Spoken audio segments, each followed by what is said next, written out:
के समान गे तेरा लागे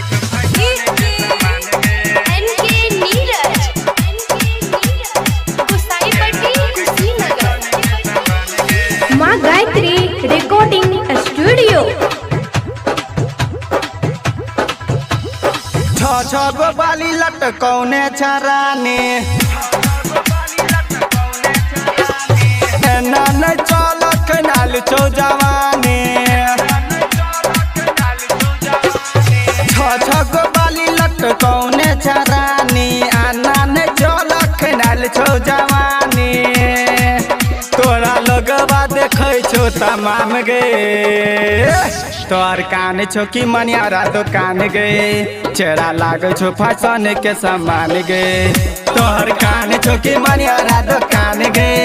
चेहरा लागे छो फैशन के सामान गे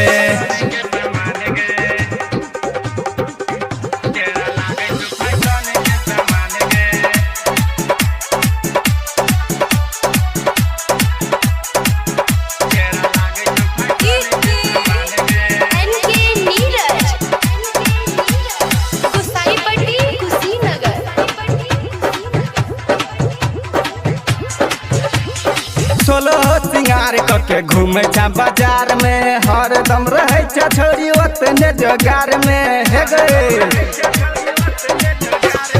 सोलो सिंगार करके घूमे छा बाजार में हरदम रहे छा छोरी ओतने जोगार में कौन खींचला के छोरी करे छा इशारा खोलबे ला चाहे छा दुकान के ताला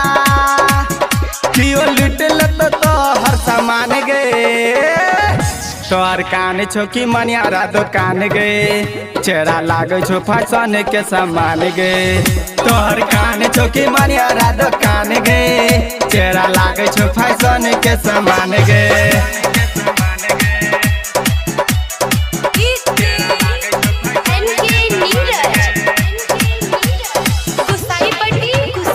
अभी आप सुन रहे हैं सावरिया म्यूजिक।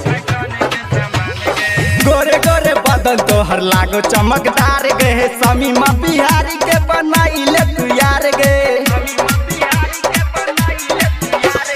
गोरे गोरे बदन तोहर लागो चमकदार गे सदर बिहारी के बनाइले तू यार गे मुन्ना जितेंद्र करे छो पीछा अक्षय दरविंदर के पूरा कर दे इच्छा तोरे खातिर छोरा सब कुमार गे तोहर कान छो कि मनियारा दुकान गे चेहरा लागे छो फैशन के सामान गे तोहर कान छो कि मनियारा दुकान गे चेहरा लागे छो फैशन के सामान गे।